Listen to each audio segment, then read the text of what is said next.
Hello everybody, Jack Powers here. Another episode of Infamous Federal Prisoners. Technically this is Jimmy Coonan Part 3, but in reality it's about, or mostly about, Mickey Featherstone. And you'll remember the story of the Westies, how a fellow by the name of Mickey Spillane began the Westies, and he was a smart guy. He was calm. He wasn't into the needless, mindless violence, bloodshed type garbage. I mean, he'd step up to the plate if he had to, but he wasn't frothing at the mouth like Jimmy Coonan was. By hook and crook, Jimmy Coonan made arrangements to have Mickey Spillane taken out.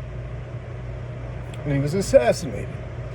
Jimmy Coonan took over the Westies. And for 10 years, give or take a little bit, he conducted a bloody, crazy, murderous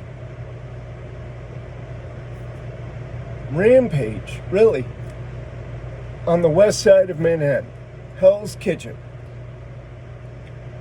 And, they were into all the typical mob stuff. Loan sharking, prostitution, drug dealing, sports betting, gambling, extortion, shaking down the local, Teamsters and all of that. Poor Teamsters. Man, they were getting shaken down by everybody, huh? But Mickey Featherstone was second in command.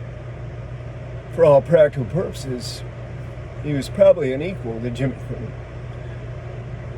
Jimmy Coonan, because Mickey Featherstone refused to carry out this one particular hit while Jimmy Coonan was in prison, Jimmy Coonan tried to set him up for the murder of this other guy that was on the list. He had his own guys go and kill this guy, and then they had one of the fellas was dressed like Mickey Featherstone. And there were witnesses that were planted so that they could say this is Mickey Featherstone. Because, now let's just face it,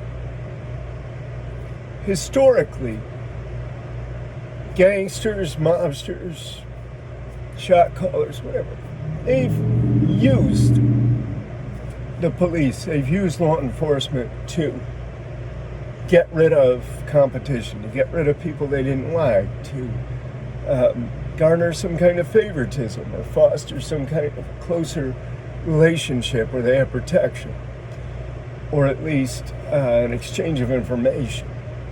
So that's what happened here, I guess.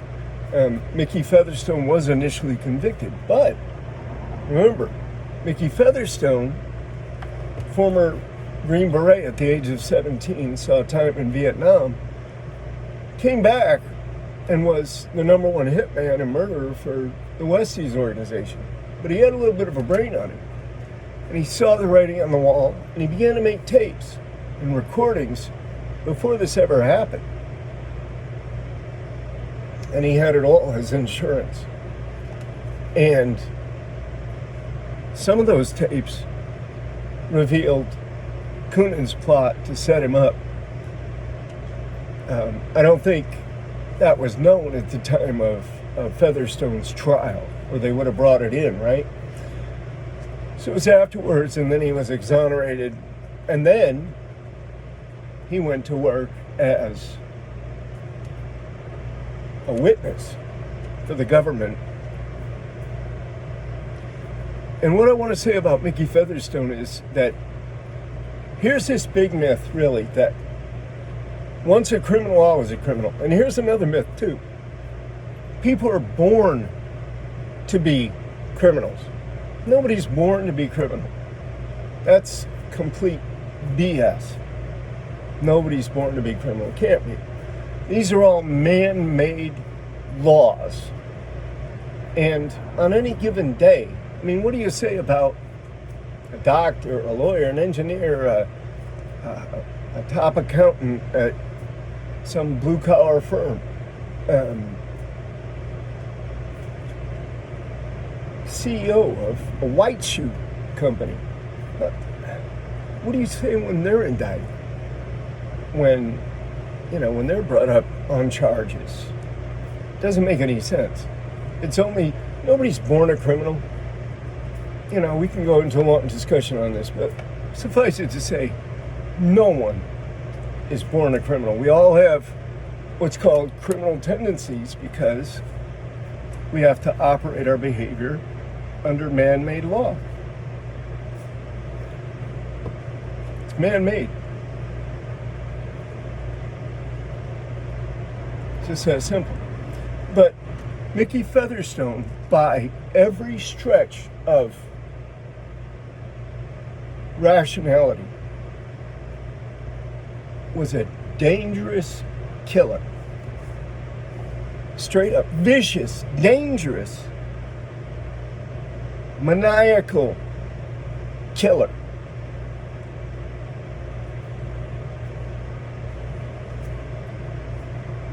Some people say sociopath, some people say psychopath.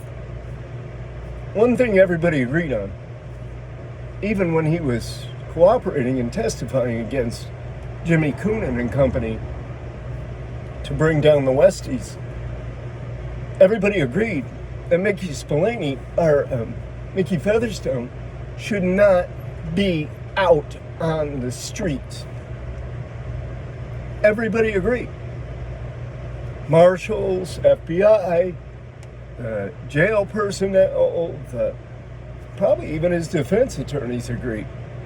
Everybody agreed, yeah, this guy should not be out on the street at all. One person disagreed, and that was a person who had the ultimate say. So instead of giving him, a bunch of time in prison, or even a short amount of time in prison, the federal judge, gave Mickey Featherstone probation. Took a chance. So maybe he saw something that the other people didn't see. And when you go into the WITSEC program, whether it's on the streets, there's two different programs. One of them is on the streets where, they change your identity, give you a new identity, give you a certain amount of money to buy a car, to rent an apartment, to set up some furniture, and a little stipend every month to pay your bills for 6 months or maybe a year if you stretch it out.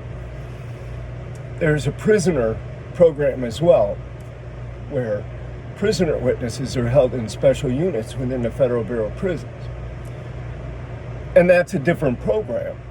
They don't consider that to be the statutory witness protection program.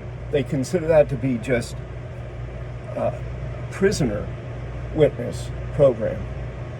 Still run by the marshals, basically, but the marshals run it in lockstep with the Federal Bureau of Prisons. So that's where Mickey Featherstone is, probably at Otisville, I imagine. Hanging out, waiting, be sentenced. Lawyer probably tells him, look, you're probably looking at 20 years. I mean, could have been multiple life sentences, consecutive. Might be looking at 20, and we're going to hope for 12. Keep our fingers crossed. Go into sentencing, and the judge says, I see something here. I see a man who recognized the error of his ways and who really wants to change. And I'm going to give you a sentence of probation.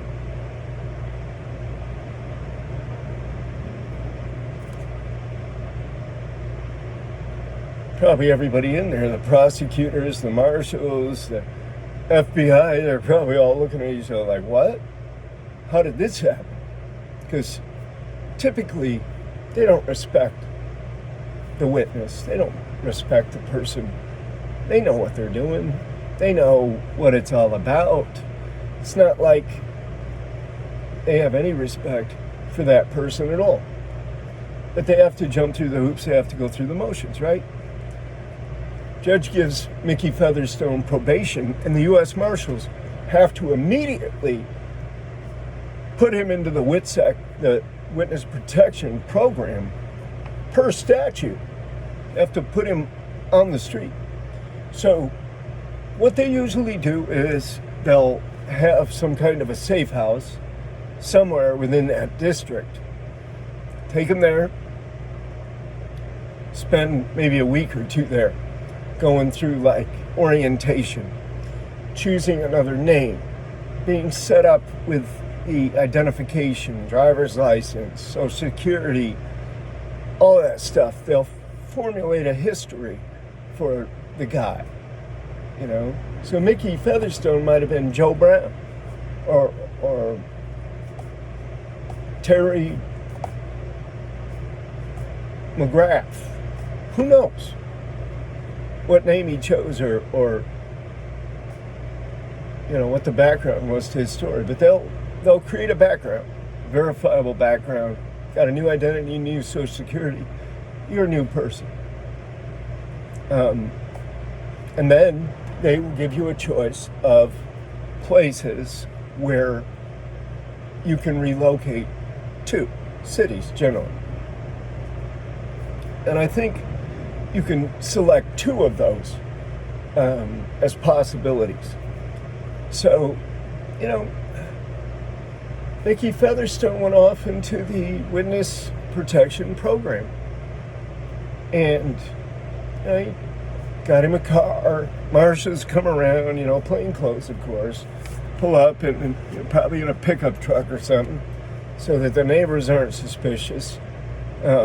Dress maybe like a construction worker, whatever. They play the roles, right? Go up to the house, knock on the door.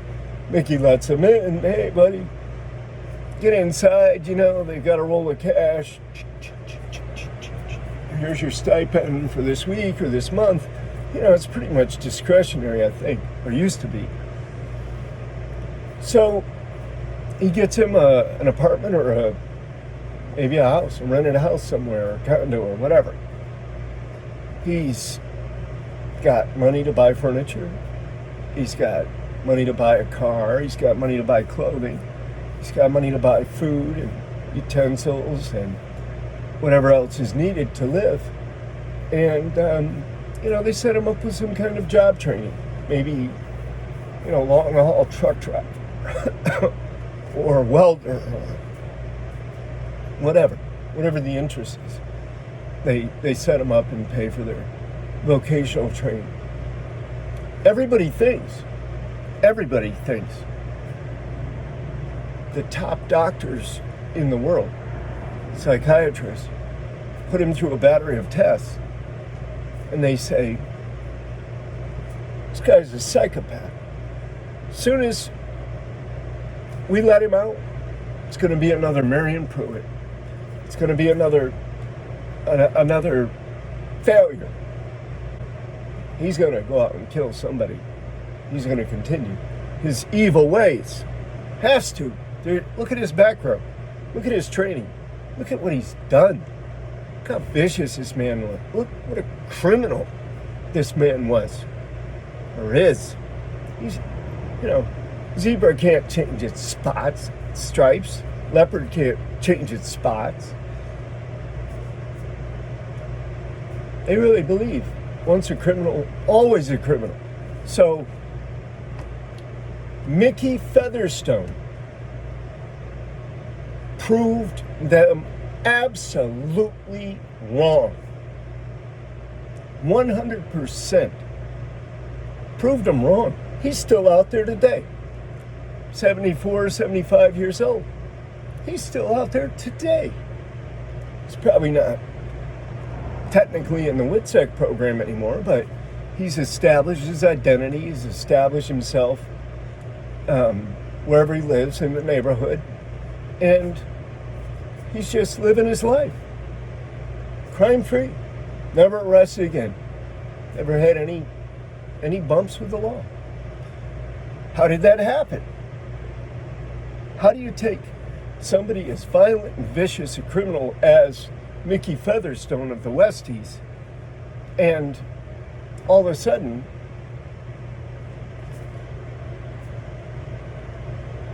they're not even late for church school? Mickey Featherstone made a decision that he wasn't going to be a criminal. He wasn't going to do, he wanted to change his life. He wanted to transform his behavior. He wanted to become a better human being. And I think that in some ways he was probably sorry, because I think you have to have some remorse for what you've done, or for at least the way your life has gone in the past. If you don't hate it, the way that things went, I don't know if you're really going to have the motivation to go through all of the mental processes that are necessary for that kind of transformation. So Mickey Featherstone did go through that transformation. He did it himself, basically. Oh, he had counseling, he had therapy, he had all that kind of stuff. That was more or less just so the marshals could keep an eye on it and know what he was thinking. Probably, right? But Mickey Featherstone used it to his own advantage. And he came out. He came out ahead. He's lived out there for all these years now, a free man. Never committed another crime. So, what would these officials say now? What would they say? Would they still say, oh, once a criminal, always a criminal? Or people are born criminals? Would they still say that Mickey Featherstone was destined by his genetics to go on another violent crime spree? It's just a matter of when.